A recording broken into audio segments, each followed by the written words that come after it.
The Galactic Council chambers hadn't seen such unified celebration in 3 millennia.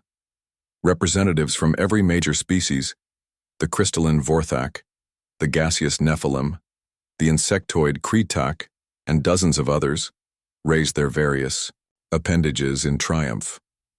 The Devourer fleet, scourge of 17 sectors, had finally been defeated after a brutal 30-year war. Chancellor HFY, the ancient Altarian whose species had survived 4 galactic wars, activated the ceremonial peace beacon. Its golden light would broadcast across every inhabited system, declaring the threat officially ended.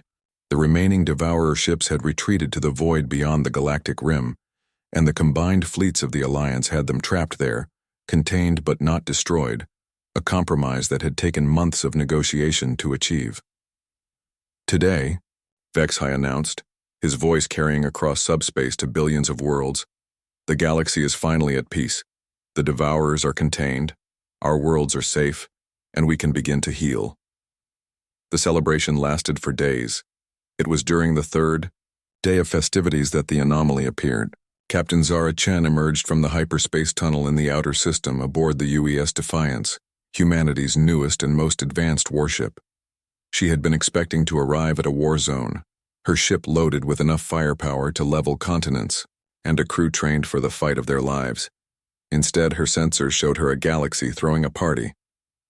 "Captain," Lieutenant Morrison called from the communication station, his voice tight with confusion, "I'm picking up broadcasts in over 300 languages.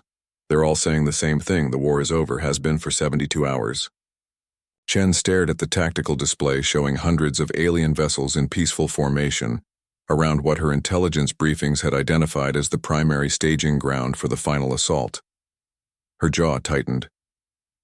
Humanity had received the distress call 6 months ago, a desperate plea from the Galactic Council for any species capable of joining their fight against an existential threat.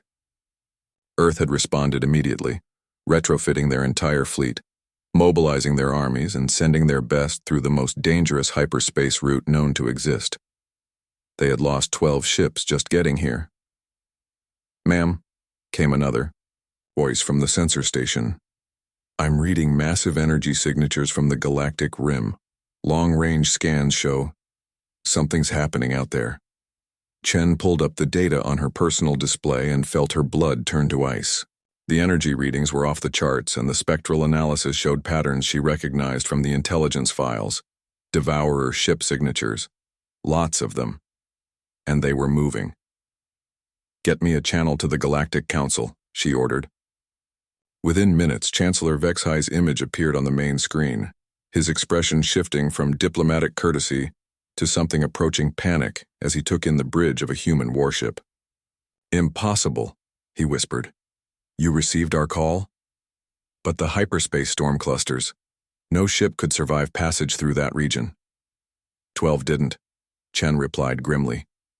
"But we made it through. And according to our sensors, you've got a problem on your hands. Those Devourers you think you've contained, they're massing for another attack, a big one." HFY's tentacles writhed in what Chen's cultural briefings had taught her was extreme agitation. "That cannot be. Our containment field is holding. They cannot break through the barrier we've established." "Chancellor, with respect, I don't think they're trying to break through. I think they're going around." The silence that followed was deafening.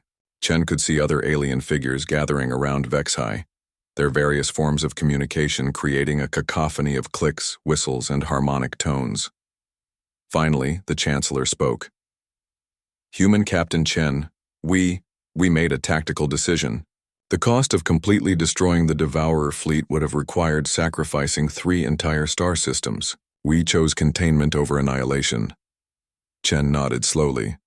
"A noble choice, but you assumed they'd stay contained." As if summoned by their conversation, the tactical display erupted with new contacts. Devourer ships, thousands of them, emerging from hyperspace at vector points all across the galaxy's outer rim. They had indeed found a way around the containment field, using hyperspace tunnels that no other species had dared to navigate. Except humans, apparently. "How many ships did you bring?" HFY asked, his voice barely above a whisper. Just one, Chen replied, watching as alien faces across the transmission registered shock and despair. But we brought friends. She activated her ship's quantum beacon, and the hyperspace tunnel behind them lit up like a star. Ship after ship emerged from the swirling vortex, not just human vessels, but something the galaxy had never seen before. Human ships carrying crews from a dozen allied species from their home galaxy, vessels designed with hybrid technologies that no single species could have created alone. You see, Chen continued, watching as her reinforcements took formation.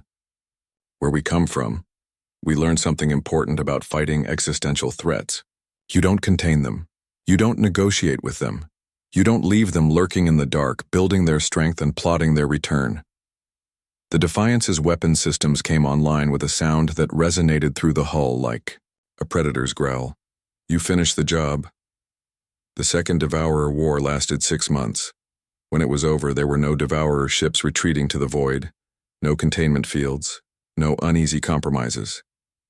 There were only debris fields marking the locations where humanity and its allies had systematically dismantled every last trace of the threat.